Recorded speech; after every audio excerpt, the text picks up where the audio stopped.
If you want to start to feel happy, it starts with you wanting to feel happy. We like to sit and dwell. We like to sit in our own sadness. Make sure you're spending time every single day, whether it's 15, 20 minutes, whether it's an hour, 2 hours. Take time to allow your mind separation from the stresses of your day. If you expect to fail, you will fail. On the other hand, if you expect to win, you will win. And he's right, because doctors and psychologists, both alike, they agree that worrying actually does shorten your life, and it does damage your body. We need to clear our thinking before we go to sleep. We're talking about a book that Norman Vincent Peale wrote, The Power of Positive Thinking.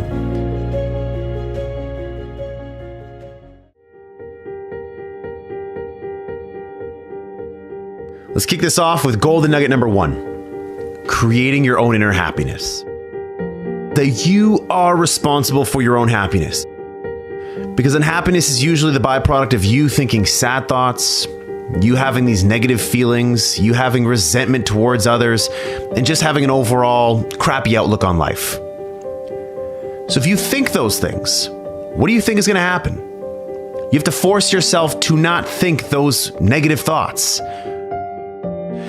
Peale says we have to get into the happiness habit by thinking upbeat, cheery thoughts throughout the day. We like to sit and dwell. We like to sit in our own sadness. I don't like to do that, but I just know that sometimes my brain forces me to do that, and I don't know why. So I have to force myself to not do that.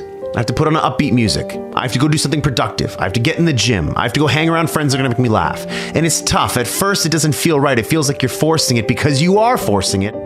But eventually, it starts to make you feel better. There are miracles happening all around you. There is beauty all around you. Open your eyes and look. Can you see the sun shining? Great. Can you hear the birds chirping? Great. Can you feel the warmth of the sun on your skin? Awesome. There's simple beauties all around us. If you want to start to feel happy, it starts with you wanting to feel happy. So short circuit those negative thoughts. And when you start to feel bad, when you start to find yourself gossiping, feeling guilty, feeling angry, feeling whatever it is you're feeling that's negative, turn that around. Force yourself to think positively, do positive things. And while it doesn't feel right at first, keep going. You're on the right path. Golden nugget number 2, the antidote to anxiety. Is that people waste a lot of their time, a lot of their energy fuming and fretting about things that they cannot control. Go back to Covey's principle. Circle of concern, circle of influence. Focus only on those things in the circle of influence. Everything else in the circle of concern, you can't control. You can't affect that. So move on. Don't allow your mind to just spend time in that space. You're wasting your mind's energy. So as part of this antidote to anxiety, Peale says that we need to slow down to relieve our anxiety and to attain peace. And he suggests meditation. He suggests that we devote at least 15 minutes daily to calming and relaxing ourselves by thinking peaceful thoughts, or not thinking anything at all. So something he shares in the book is to help get rid of the tendency to worry and get angry, we need to relax and spend a few minutes thinking about beautiful, peaceful settings, hearing the birds chirping, feeling the sun on our face, all these things that I was talking about before, where it's just a matter of you actually thinking that in your mind.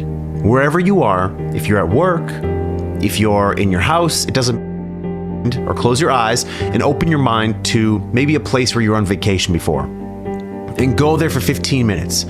Smell the smells, feel what the sand feels like on your feet, feel yourself plunging into the ocean.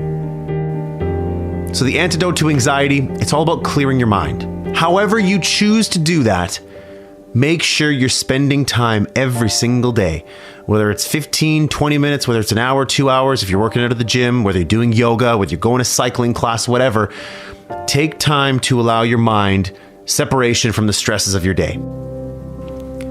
Golden nugget number 3, expect the best. If you expect to fail, you will fail. On the other hand, if you expect to win, you will win. So, what seeds are you planting in your mind? Are you planting seeds of positivity or seeds of negativity? Guess what? Your life is going to give you back more of that. Are you planting seeds of, doubt and, I'm not going to make this work, or something bad is going to happen? If you're planting seeds of that, guess what you're going to get? More of that. Start focusing on the positive. Start focusing on how things can go right. And guess what? When things go wrong, say, there's a lesson in that for me. Because life doesn't happen to me, it happens for me. So everything that's happening is there to teach me a lesson. This isn't a setback, it's a set up. This thing that's really bad, it happened for a reason. I'm going to learn from it and I'm going to get better. Golden nugget number 4, worry not. And he's right, because doctors and psychologists, both alike, they agree that worrying actually does shorten your life, and it does damage your body. We need to clear our thinking before we go to sleep, and we need to imagine our worries flowing out of our body like water out of a glass. So don't think that my path is the right path. No. This path is good for me. I replaced worry with hope by putting together goals. I put together 3 goals: a financial related goal, a health related goal, and a professional related goal. Something that what I was going to do with my life.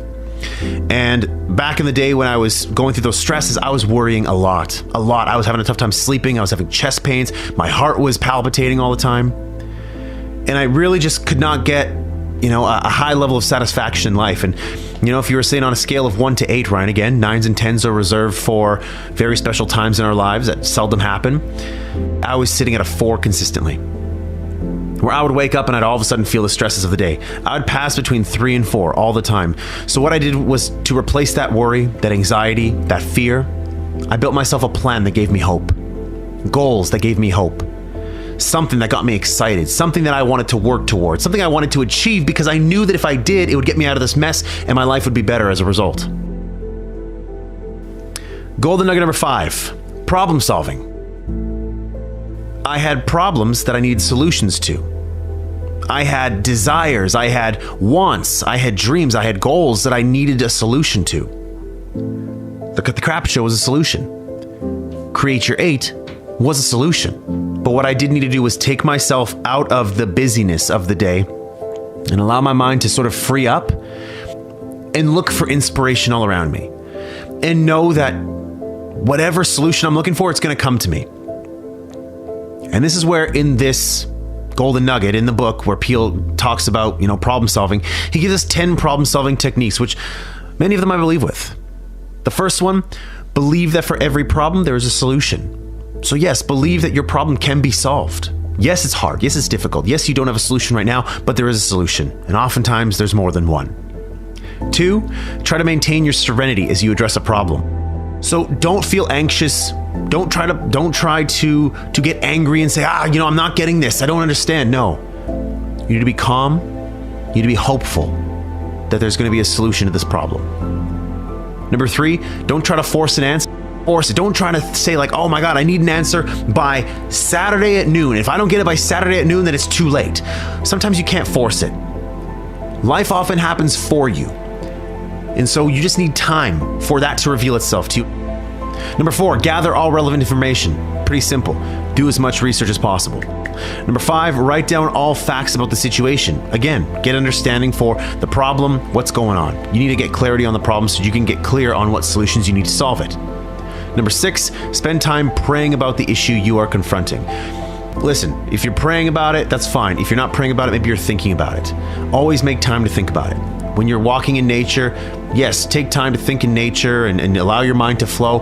But when you separate yourself from the stresses, the anxieties, the busyness of the day, allow your time to think about solutions. Number 7, believe in and seek God's guidance on the promise of the 73rd Psalm, "Thou wilt guide me by thy counsel." If you believe in the religious aspect of that will talk to you. That necessarily doesn't talk to me. So I maybe won't be using that one. Number 8, rely on your inner gifts of insight and intuition.